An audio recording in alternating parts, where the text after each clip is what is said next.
Bunny. Today I'm going to be doing my long-awaited, anticipated Paranormal 101 video, and I really hope that this basic paranormal investigating technique type video is going to help a lot of you guys.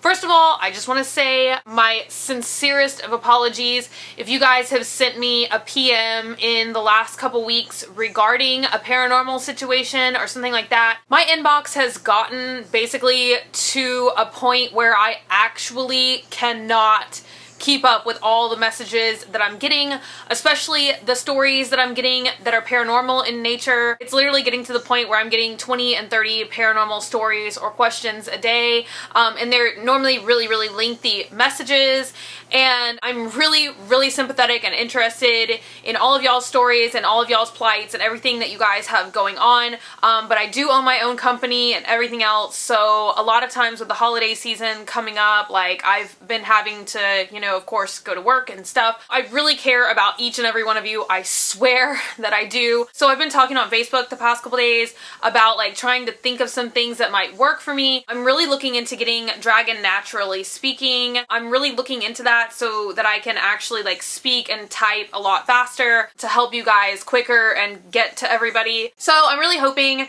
that with the information I'm about to give you guys, it will help a lot of you out if I haven't been able to get to your PM. Basically, the first thing when I hear a story or read a story from you guys involving a haunting, the very first thing I normally ask is, like, who do you think would be haunting you?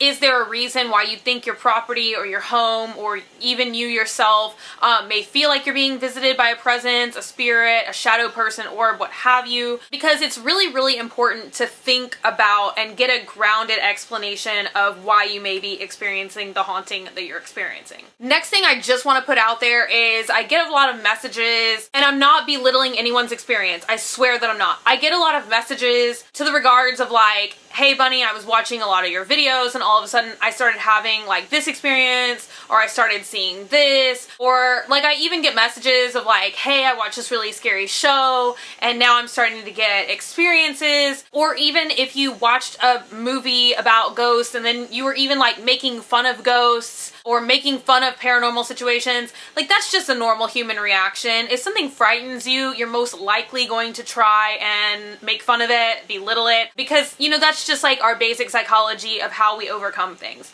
But I just want to say right now, the odds that you would be having a paranormal experience based off of making fun of a movie or a TV show or watching one of my videos is slim to none. Like, things like that really don't happen. Like, a ghost is not gonna come through the computer or come through the television set. Like, rest at ease. I've never really actually heard of something like that happening. Now, you could have done something to stir up a ghost that may already be in your home, but just like watching the TV show is not going to bring the ghost into your home. I hope that makes sense. So the next question that I get frequently is in regards to Ouija boards, and I did a Ouija board video a very long time ago here on YouTube, and I just want to say that I personally do not believe Ouija boards are like portals to hell, portals to demons, portals of any sort. I mean, most of the time, the one that I have sitting in my closet right now is made by Milton Bradley. That's the same company that makes like Monopoly. Like, that board, like, once again, that object is not going to bring ghosts into your home. You may already have ghosts in your home, and then like something may happen and you may start communicating with them, but just like purchasing a Ouija board is not suddenly going to make like a rain of demons come into your home. That's just my personal belief. I know that there are plenty of people on YouTube, plenty of people in the paranormal community that do have those beliefs, but I can't talk about things that I personally like don't really, you know, I haven't really experienced it. I've only had one, what I would consider to be valid experience with a Ouija board, and I'm gonna put the link to that video somewhere in this video. So if you want to hear about that, you can go there, but for the benefit of you guys who have already watched that video, I'm not going to repeat myself. A lot of you have asked me if it's safe to use a Ouija board or if it's safe to use a Ouija board by yourself. It's safe to use a Ouija board, but I don't really credit it as the best paranormal tool that you can use. There's several many more tools that are more viable than a Ouija board. Theoretically, you could use the board by yourself, but what the theory behind a Ouija board is that you use the energy of the people who are resting their hands on the planchette. That's a little plastic triangular thing. Technically, the spirits are supposed to use the energy that more than one person brings to move the planchette. So, theoretically, you could use the board by yourself, but I don't really know, like, how well it would work. There are people who swear up and down that the Ouija board is, like, their favorite tool to use, and I'm definitely not, like, discrediting them. I'm just saying that's not really the way that I prefer to go when I'm legitimately trying to figure out what may be haunting someone, someplace, something, you know, something like that. Another really good thing that I recommend to a lot of people is to start keeping a journal. That helps determine what kind of haunting you may be having. I'm gonna do another video after this discussing the different types of hauntings, intelligent hauntings, residual hauntings, poltergeist activities, things like that, what have you. It's really, really important to try and keep some kind of journal or activity log, if you will. And it doesn't have to be anything lengthy. It can just basically be like, you know, woke up at 3:30, heard a knocking sound. And then you put the date and, you know, the month and whatever. And just try and keep that for about 2 months, and then you can start to, from that log, pull out different kinds of patterns and be like, hey, 3:30 in the afternoon, I'm always hearing this knocking, it knocks 3 times. You know, this has happened for 2 months now. That definitely helps you quantify the type of activity that you may be getting. At that stage, if you wanted to message me, I could kind of like help you a little bit more, but it's definitely important to try and get like a canon of activity and not just base it off of like 1 week of something happening. It's important to kind of see if it's going to be a lasting situation or if it's just something that's a very, very short window. That's one of the biggest tips that I can give to you guys out there. Now into the basic strategy if you think your home is haunted. The most important thing that I can tell people is like, you're not on a TV show. You know, like the stuff that you see on TV, I'm definitely not saying is fake, but like if you're in your own home, you don't want to start like provoking things and banging on the walls, screaming at things, or, you know, just like getting like really crazy. You know, I'm not saying anybody who behaves that way on TV is like fake or anything like that. That's definitely not the case, but that's not wise for like someone who isn't in the field, isn't a professional. Like, you don't want to be acting that way. I'm really not that much into provoking myself. I've only provoked spirits very, very few times. I don't really think that that's the best way to go about it. I mean, generally you have to say that ghosts, presences, spirits are somewhat malcontented. And imagine if you're having a bad day or you're upset, troubled, worried. Like, do you want somebody coming into your house and yelling at you and banging on the walls? No, you probably don't. Ghosts, spirits, most of them are people. You should treat them like people, and not, you know, like, I don't know. The other very important thing to remember is to always remain calm. Sometimes if you get really like fanatical, very afraid, if you show that fear, if it is a malignant, negative energy, it's just going to feed off of your fear, you being upset, and it may manifest itself more. The haunting may get worse. So you definitely don't want to do that. It's just important to remember that most ghosts and most spirits are not demons. They're just people who have not crossed over or moved on for one reason or another. Here are some tips if you're trying to contact a specific person, like a loved one who has passed or someone that you knew who has passed. It's very helpful to try and get together some trigger objects. Trigger objects are just basically belongings that they might have owned, things that may have been important to them. I mean, it could even be like an article of clothing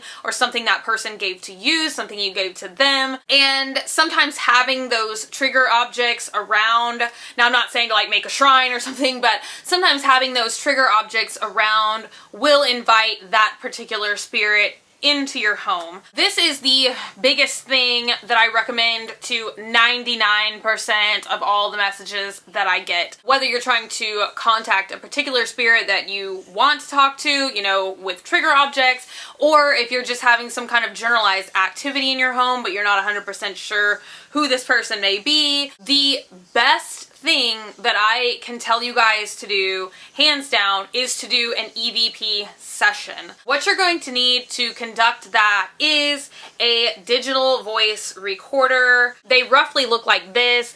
This one I invested quite a bit of money in because EVP sessions, especially before I got my ghost box, EVP sessions were basically my big time focus. I'm very into the art of communication. I think the best way to talk to anyone living or dead is by, you know, asking them questions, talking to them, and then getting some kind of response. So EVP sessions should be conducted in a quiet environment. You don't want any televisions, radios, people talking, yada, yada, yada. You just basically want you and the recorder. Now, if you don't feel comfortable doing a EVP session alone, by all means, you know, invite a family member or a friend or whatever, but the important thing to do is to basically have what I would call, like, you know, an enclosed environment. You don't want anything to be making noise because you want to attain the most credible evidence. The other thing that I can say is no matter what kind of investigation that you're trying to conduct,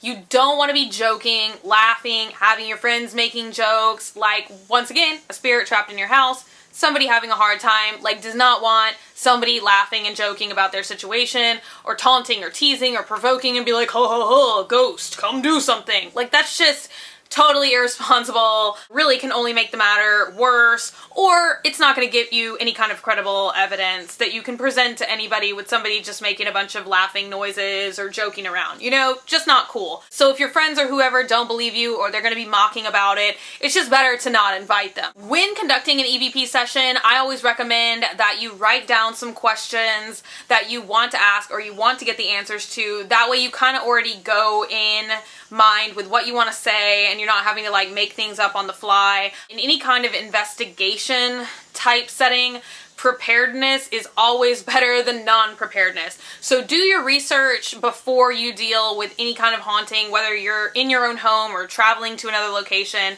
You definitely want to do your back research and try and understand why the location may be haunted, why what's going on might be going on. Have your questions for your EVP session prepared in hand, and then you want to ask the questions in a very calm yet kind of stern voice. Like, you want to get responses, but you don't want to be like angry or testy about it. Just ask. For example, you know, who are you? You know, what are you doing here? What do you want? Is there a message that you're trying to convey to me or to someone else? Those are the kinds of questions that you should be asking, especially if you don't know who it is. After you ask the question, you just want to give, my basic rule of thumb is 2 to 3 minutes. You wait after each question because you want to give the spirit and the entity plenty of time to make note on the recorder. Most recorders also have like some kind of red light to signify when it's recording. Sometimes it's believed that if you tell the ghost or the spirit, please speak into the red light. A lot of times investigators believe that ghosts can see light or manipulate light. So sometimes it's just helpful to open up the EVP session and say, you know, please speak into the light. It's also always helpful to, when you begin an EVP session, you know, say like, this is Bunny, it's Monday, 12 noon, and I'm beginning this EVP session in my room. That way, when you're going over the evidence, you know when you recorded what, if you're going to be doing several sessions in a row before you extrapolate the footage or recording. So that's basically how you conduct an EVP session, and then, you know, whatever device you have, it has some kind of like cord. This one even has an external speaker, but I definitely recommend that you try and plug it into a computer and go through your footage that way, because a lot of times in a lot of editing programs, you will be able to like slow the footage down, listen to it louder, replay it, what have you. It's a lot harder to do that if you're just listening on the device, but it can be done. Like, you know, if you can't afford all that other stuff. I have a Mac, so I can't really tell too much about this, but I know that a lot of people use PCs and that there is like a free EVP extrapolating software or registering software that makes like going over EVPs a lot easier, especially if that's something you're not used to doing.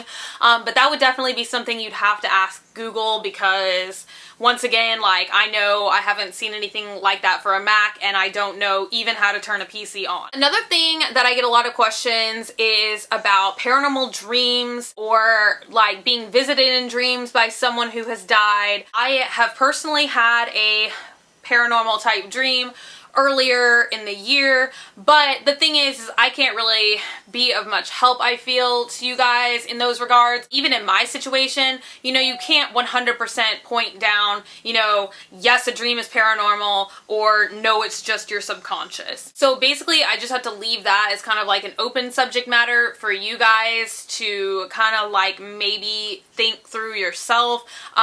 I don't have all the answers to everything myself. A lot of times there's a lot of speculation there, like if you're actually being visited by someone, or if it's just the mind's own way of trying to process the situation, or if it's part of the grieving process, or just, you know, trying to work through something. My department is not so much like the dream stuff, because even when I had my experience, I posted the video about it and I was asking for other people's opinions who do dream extrapolation, you know, dream decoding, stuff like that.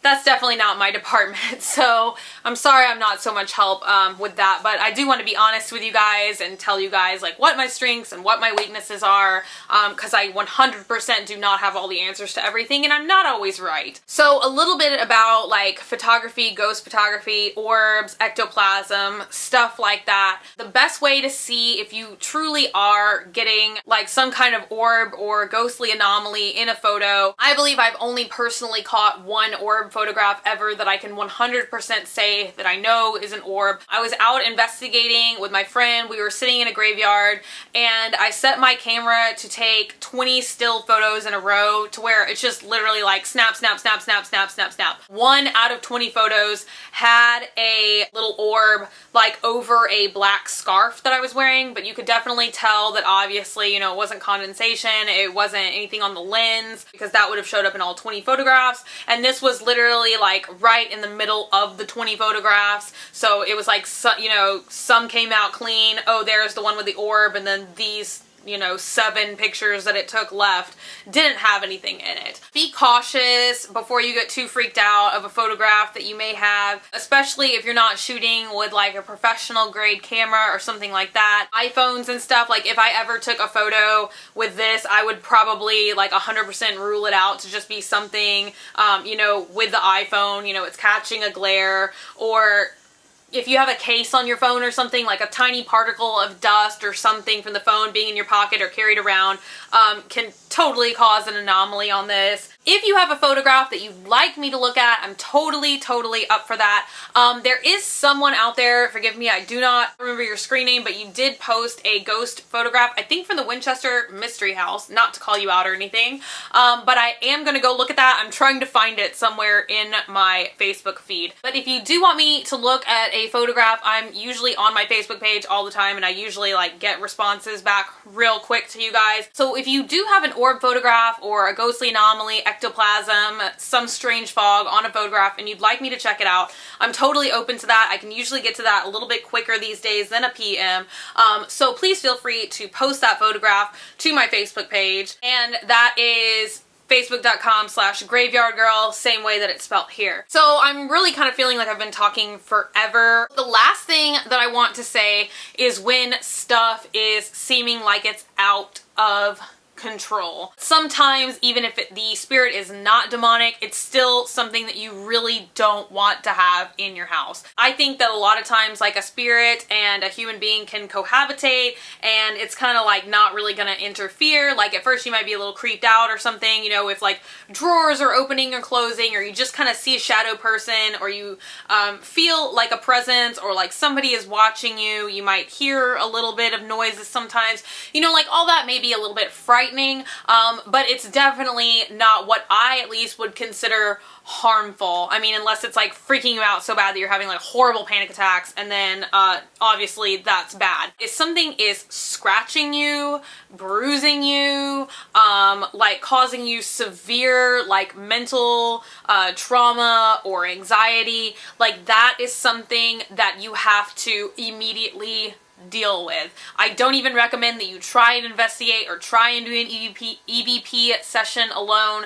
That's just something that you should not deal with whatsoever. When it gets to that state, especially if you're waking up with bruising or cuts or scratches or any kind of stuff like that, I also get a lot of messages where people's pets are being harmed or kicked. You know, anything like that is definitely way too negative to deal with, especially for somebody to deal with who doesn't have any prior experience with investigating or the paranormal or anything like that. For that, I strongly recommend that you get a pastor or some kind of religious official to come into your home and to perform a cleansing. I never really recommend anyone to cleanse their own home, because if you do not do like certain rites and you do not do certain things in a correct order, you can cause more harm on yourself and the situation can get worse. So for that, you definitely want to put it into the hands of a professional. I myself am Christian, so I believe in bringing in some kind of religious figure, and a lot of times they will like hang religious icons or bless your home with holy water, bless your home with incense, things of that nature, and to try and dispel that spirit or that entity, because nobody should have to like live in their own home like, you know, in terror that they're going to be physically harmed in the middle of the night. Like, that is not good. So I'm just gonna say a really quick goodbye. I did say before that I wanted to start doing like smaller paranormal Q&As. So I'm gonna go ahead and say in the comments of this video, if you're having something going on or if you have a generalized question that I didn't really address in this video, go ahead and leave it below. Depending on the length of the replies that I can give, you know, I may do like 5 to 7 questions per paranormal Q&A video. If you're the type of person that reads like previous comments and you see one you like, you can go ahead and thumbs up that comment. You know, so maybe I'll think about picking the ones with the highest rating. Once again, I read every single comment, definitely, that I get in all of my videos. So even if it isn't top voted or whatever, like, I'm still gonna see it.